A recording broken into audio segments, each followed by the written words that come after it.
I'm Blind Chelsea, and I am back with part 2 in the epic saga of my 36-week pregnancy update, because this week was rough. Okay, so we're up to now Wednesday of this week. So I am 36 weeks and 2 days at this point, and I'm going up to my normal obstetrician gynecology appointment at the hospital, and everything's fine, except they're questioning me at the door about corona and freaking out, and they're telling me that I can't bring a visitor under 18 years old, and I'm like, okay, that's not a problem because my husband is definitely over 18 years old and it should be fine. Get a fancy wristband that I assume means I'm not a corona carrier killer, which is good. So then check in. My appointment was at 4, check in at 3:45, like it says to do on the phone call, and I sit there until 5 p.m. in the waiting room, starting to wonder if they forgot about me. Austin's getting irritated. He's like, do I need to go say something? And I'm like, no, because, I mean, what's he gonna do? Like, they're not ignoring me. Like, they're gonna get to me when they get to me. It's not gonna make a difference how, like, tired or irritated I am, because they can only do their patients so fast. So obviously something went wrong with one of the patients and the appointment's taking like double time or something, which has happened to me before. So that I took way longer than I was supposed to take because we had to talk about way more than they thought we were going to talk about. So it's fine. Then the nurse at the front, or the receptionist, or I don't know if she's a nurse, the nice lady at the front who gives me my wristband, comes over, or I guess it sounded like she was like leaning over her desk or something because her voice sounded like weird. So like the projection of it sounded changed. And she's like, what was your name? I'm like, what do you mean what was my name? You checked me. Chelsea. And she's like, oh, I'll go see what's going on. I'm like, thank you. Maybe they did forget about me, so Austin's probably right again. She comes back, she's like, oh, okay, yeah, they have your chart, and they're reviewing it, and you should go back soon. I'm like, okay, thank you. I don't end up getting into my exam room until 5:20. Granted, walking in there, I had to pee in a cup because they make me do that every time I go in there when you're pregnant to check for like UTIs. I don't know everything they check for. I know they check for UTIs. So, and then they weigh you, make you get on that scale of shame, and then you get to go back to your room, and they take your blood pressure. So at 5:20, they're finally taking my blood pressure in my little exam room, and my blood pressure's high. And the lady doesn't tell me, the nurse doesn't tell me what it is. She just says, let's try that again. Let's just do that again. Relax, have your arm drop, don't get tense. I'm like, okay, I feel fine. And I've had good blood pressure this entire pregnancy, except for like twice. And then we decided that was a fluke because it completely went away. And that was like in December. So maybe that was stress. I don't know. Or maybe it was a fluke. So she does it again and she's like, still high. Okay. So of course she has to tell the doctor this. And the nurse practitioner comes in to see me. I think she was a nurse practitioner. Who knows? I see too many people down there. I can't keep them straight.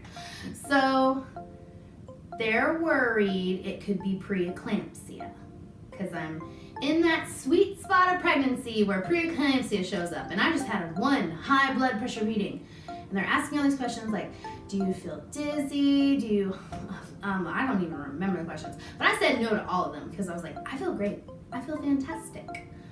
I was a little stressed because of everything I had to just talk to you about going to the ER the day before.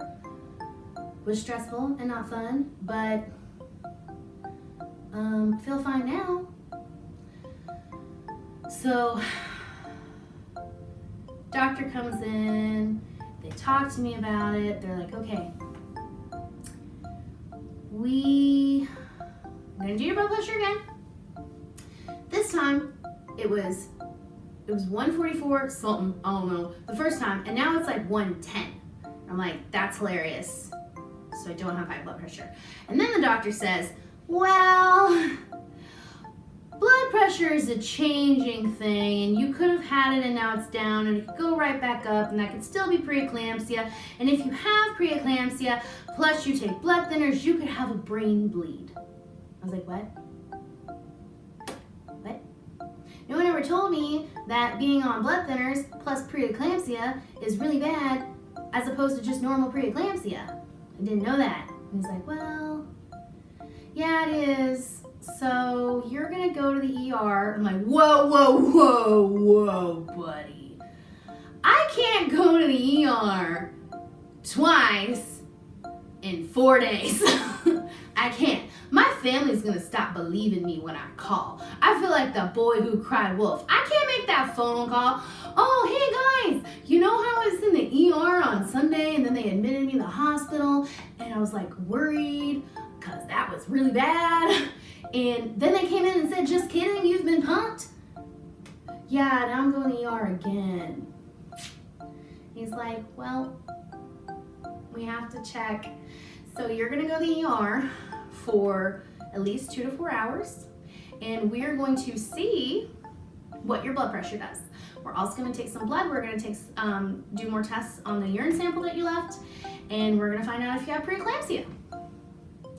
But if you have preeclampsia, be prepared to stay here and deliver at 37 weeks. I was like, whoa, whoa, whoa, whoa. What did you just say? If you have preeclampsia, be prepared to stay and deliver at 37 weeks. It's like, so if I have preeclampsia, I have to be admitted and stay here until 37 weeks and then deliver.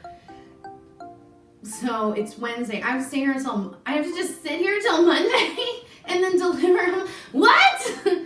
That's scary. That's a little soon. I still haven't packed my hospital bag. I didn't bring anything this time with me besides my phone. I don't even have a charger because I thought it was impossible for me to be admitted to the hospital twice within 4 days. So I'm on my way upstairs to the emergency room in the hospital. I get all comfortable, and I have a bed this time, which is amazing because it's already like 6:45, so very close to my bedtime. And I wait, and it does my blood pressure like every 20 minutes for like 2 hours, and every single reading is normal, just like I told them it would be. I was like, I told you I was just stressed. I'm a little calmed down now because I'm in a cushy bed and watching HGTV, but I told you I was just stressed. They run the blood, they run the pee again, and finally come in to the room and say, yeah, there's something wrong with you again. Your fetal monitor was great. Everything's normal. You can go home. I was like, thank you, because I can't text people again that something's wrong with me. I mean, I have friends who pray, which is great, but I feel like there might be a limit on those prayers at one point. If I just call them every day and say, I'm in the hospital, I'm in the hospital, I'm in the hospital, they might get a little tired of that phone call. So I need to save those prayer tokens for when I'm actually really in trouble. So I don't want to tire out my prayer warriors right now. So oh my gosh, that's so terrible. So anywho, I finally get sent home. And I come in the door at my mom's house, and my mom and sister are just like, really? Like, yes, really. Again. Maybe I'll pack my hospital bag this time. Maybe I will be prepared. So my sister then tells me that she's just not going to answer the phone for me anymore. I guess until I FaceTime her a picture of the baby, she's just not going to believe me anymore that the baby's coming. Just, nope, it's not happening. So So that was my second ER visit. Other than that, this week has been mostly chill in the Department of Blind Chelsea's Health. So I decided to take that and finally pack my hospital bag, and now we should be good, because I think the way it works is if you ignore your obstetrician and your husband and do not pack your hospital bag when they tell you not to, or when they tell you to do it, you will go to the hospital. But the second you pack your hospital bag, nothing interesting will happen. At least that's what I'm hoping for. Anyway, thanks so much for watching this. Again, long video, but it was a long week. Thanks so much. Bye.